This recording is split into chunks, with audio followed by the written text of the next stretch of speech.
Good evening, Naujavan. Now, I'm not on a bungee jump recruitment drive this evening, but I do want to make an invitation. And it is an invitation to jump. It is an invitation to take the plunge, to become dangerously alive. So in this short time we've got together now, that's what I want to be talking about. Now, you can see I'm not Asian, I'm extremely Caucasian, but I'm hooked up with the Southampton guys, and indeed Sanjay did the music for that film and 12 other films. So I've got lots of mates here. And who of you were there at the last Naujavan thing in Harrow? Where was it? Where was it? Yeah. So a fair number of you. Watford, that's it. So for those of you who weren't there, my name's Simon, and I've lived and worked in a war zone for the last 10 or 11 years, and that wasn't actually in the war zone of Burundi, that was in Uganda, but it gives you a taste of where I'm coming from. So what's with this invitation? I wonder if you had the choice of anyone on the planet you'd like to have a one-to-one with, anyone on the planet that you'd like to meet and be able to spend an hour with. Who would that be? Would it be Wayne Rooney? Beckham, Beyonce? I don't know. For me, I think it'd be Nelson Mandela. I'd love to meet up with him. Or I'm a big fan of Bono, or as my mum says, Bono. I don't know who you'd like to meet, but just think of that person right now. And then imagine that tomorrow you go back home and you get a letter that comes through the post box. And it's an invitation to meet your ultimate hero, your ultimate celebrity, the person you aspire to, you respect, that you'd love to meet the most on the whole planet. And you read that invitation, and then you think to yourself, no, it's all right. I've already read his book. I've already seen them on TV. I've heard the song. I bought the T-shirt. That would just be absurd, wouldn't it? Because you're being offered the chance to meet that person one-on-one, and you're going to turn that down? It's ridiculous. Now, I went to what was England's most expensive school. I went to Harrow. It's a very posh school. Our old boy, most famous one, was probably Winston Churchill, but you also had the former head of state of India, Pandit Nehru, one of our old boys. And when I was there, as a pupil, the Queen of England came to visit us. And there were 778 of us boys and one girl, Rachel Sutton, lucky girl. And the Queen came to visit us. We'd long prepared for this visit. It was a huge privilege. It was very exciting. We'd all, got dressed to the eyeballs with freshly pressed blazers and well-coiffed hair. We were all ready. And the big day came, and she duly came because she said she was going to come. And she arrived, and she walked up to us in the assembly, and then out the whole school, she very impromptu stepped out into the crowd. And she came towards, I thought it was me, and she came right up to me. And she looked me in the eyes. I was bricking myself. I thought, what the heck's going on? And she said, "You're Simon Guillebaud, aren't you? I want to invite you to Buckingham Palace to come and hang out with me." Okay, well, that's a load of rubbish, okay? That didn't happen. Well, she did come to school, and yes, I saw her from a distance, but the rest of the stuff is rubbish. But the rest of what I'm going to tell you tonight is true. Because actually, we've got a much bigger invitation from the Queen, or from Beckham, or Beyonce, or whoever you might want to meet and have a one-on-one with. We haven't got a ruler of a nation, we've got the ruler of the whole world. And I'm going to want to read just a few verses from the Bible. Now, the Bible is a mixture of legal documents, it's a mixture of poetry and love songs and history and accounts of Jesus' life and letters. And this is from a letter from a bloke called Paul, and he's actually writing from prison because he got into a mess because he followed Jesus.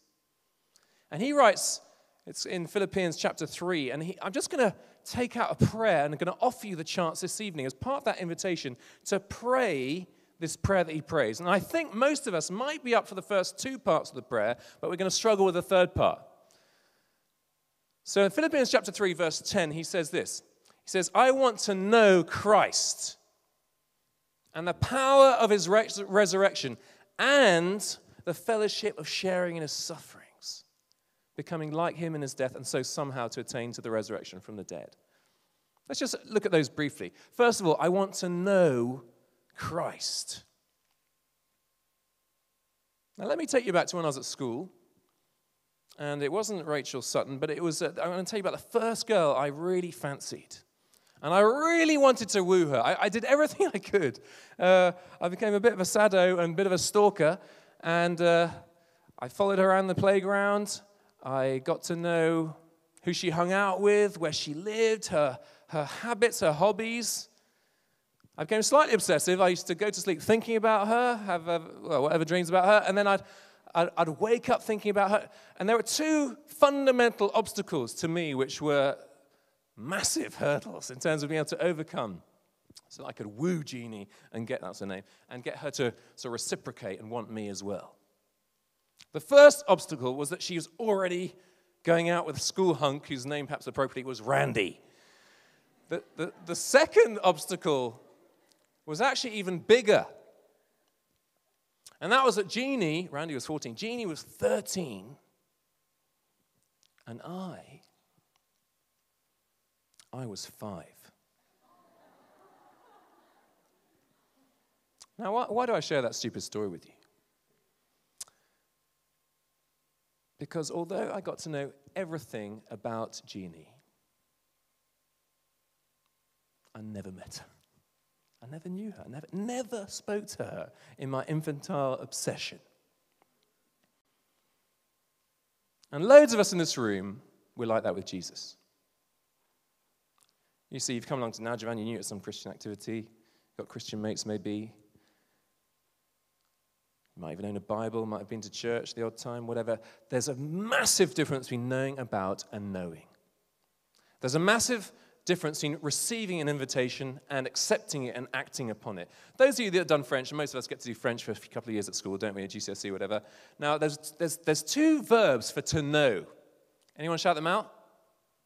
Connaître and savoir. Merci. So you've got two words. For us in English, we just say to know. Now, connaître you use of to know a person. And savoir you use to know things. So, je te connais, I know you, or je sais que je suis ici maintenant, I know that I'm here right now. They're different. To know things is savoir, to know a person is connaître. And what Paul is praying here is, I want to connaître, I want to know Christ.